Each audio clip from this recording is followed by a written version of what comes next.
स्त्री का घर। तुम्हें कितनी बार बताया है, मेरे तैयार होने से पहले मेरा नाश्ता तैयार हो जाना चाहिए। शादी के 25 सालों बाद भी मुझे क्यों बार बार एक ही बात बतानी पड़ती है। रिया, तुम्हें क्या है, तुम तो आराम से घर पर रहोगी, मुझे काम पर जाना पड़ता है। तुम हो कि हमेशा बेवकूफ़ों जैसी हरकत करती हो। अगर तुम यह जानबूझकर करती हो तो याद रखना, मुझसे बुरा कोई नहीं होगा। आज भी रोहन का पारा चढ़ा हुआ था। रिया के लिए रोहन का यह बेवजह का गुस्सा कोई नई बात नहीं थी।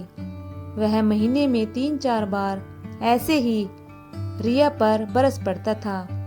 पहले पहले रिया उसका विरोध किया करती थी, लेकिन जब कई सालों तक रोहन में कोई बदलाव नहीं दिखा तो रिया ने खुद को ही बदल दिया।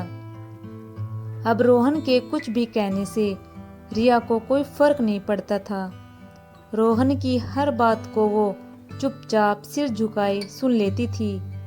शादी के पहले 5 साल तक रिया ने पूरी कोशिश की थी कि रोहन को बदला जाए, लेकिन फालतू का गुस्सा करना और बाद में रिया को भला बुरा कहना, यह मानो जैसे उसकी आदत बन गई थी। हर बात में रोहन रिया को ही गलत बताता था।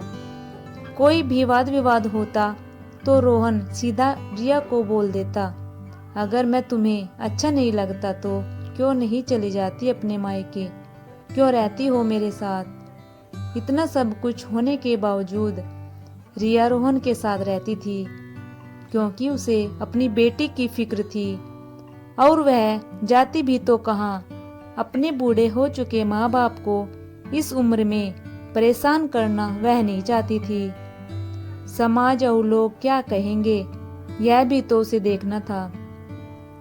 वह इतनी पढ़ी लिखी भी तो नहीं थी कि खुद जाकर कोई नौकरी कर सके और अपना और अपनी बेटी का पालन पोषण कर सके।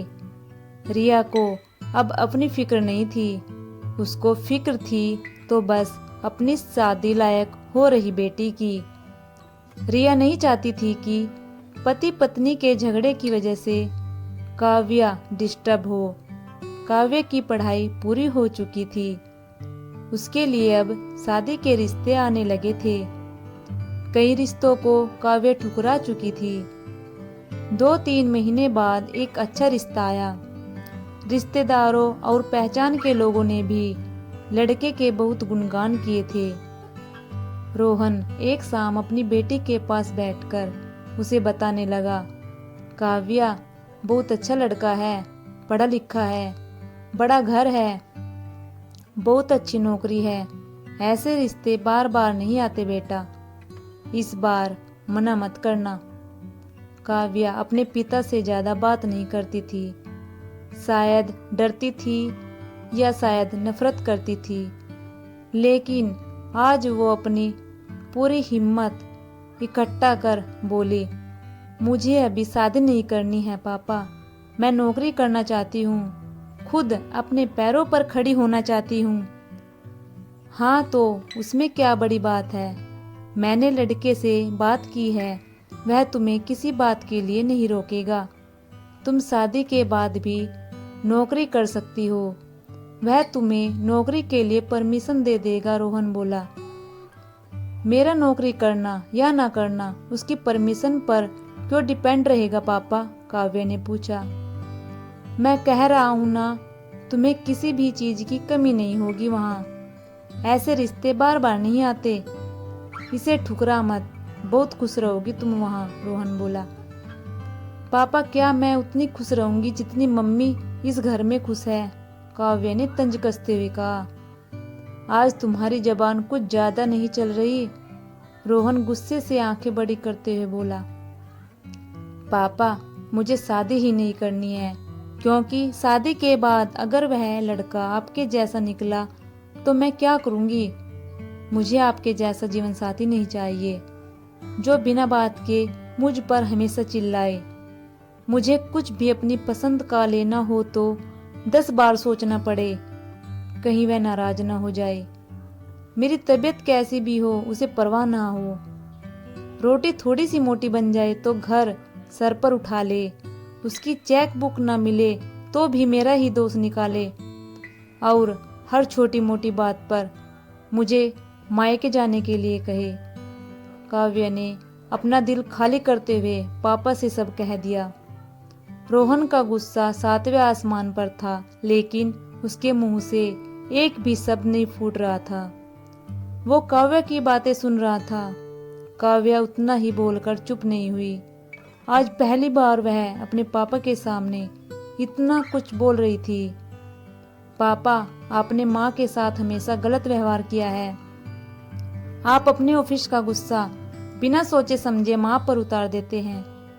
कभी इस बात की परवाह भी नहीं करते कि उन्हें कैसा लगता होगा। आपकी बातें सुन सुन माँ ने अपना स्वाभिमान भी खो दिया।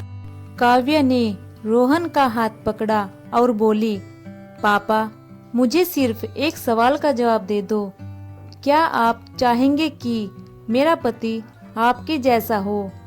अगर आपका जवाब हाँ है तो कर दीजिए मेरा रिश्ता आज ही, और ना है तो मुझे आत्मनिर्भर बनने दीजिए। रोहन कुछ भी ना बोल पाया और वहां से चुपचाप बाहर चला गया। आज उसे रिया के सामने जाने में शर्म आ रही थी। चलते चलते उसकी आंखों से आंसू बह रहे थे। रोहन ने आज से अपने आप को बदलने का निश्चय किया। अगले दिन से रिया ने अपने पति में काफी बदलाव देखा। वह सोचने लगी कि जो हिम्मत काव्या ने दिखाई, वह हिम्मत अगर मैं पहले ही दिखा देती तो शायद आज परिस्थिति कुछ और होती। अब काव्या पढ़ लिख कर अच्छी नौकरी करने लगी थी और 3 साल बाद उसके लिए एक अच्छा रिश्ता आया। और उसकी विदाई पर रोहन बोला, बेटा तू हमेशा खुश रहेगी, क्योंकि तेरा पति तेरे बाप जैसा नहीं है। रोहन की यह बात सुनकर रिया और काव्या की आंखों से आंसू बहने लगे। दोस्तों, हमारे समाज में औरतों को भले ही देवी का दर्जा दिया जाता है, लेकिन वह स्वतंत्रता नहीं दी जाती जो उन्हें देनी चाहिए। उन्हें बचपन से ही बताया जाता है कि वह पराया धन है। स्कूल से आने में देर हो जाए तो पिटाई मिलती है। मोबाइल पर बातें करते हुए दिख जाए या खिड़की से झांकते हुए दिख जाए तो शक किया जाता है। माँ बाप का घर तुम्हारा नहीं है, पति का घर ही तुम्हारा है। जीवन भर यह बातें बता बता कर उन्हें ससुराल भेज दिया जाता है, और एक दिन किसी छोटे मोटे झगड़े में ससुराल वालों से उन्हें सुनना पड़ता है कि इस घर को छोड़ दो और अपने मायके चली जाओ। अब आप ही बताओ दोस्तों, ऐसी स्त्रियों का सच्चा घर कौन सा है? आखिरकार वह किस घर को अपना कहे? तो दोस्तों, आपको कहानी कैसी लगी कमेंट बॉक्स में ज़रूर बताइएगा, और चैनल पर नए हो तो चैनल को सब्सक्राइब, लाइक, शेयर करना मत भूलिएगा। मिलते हैं ऐसी ही स्टोरी के साथ नेक्स्ट वीडियो में।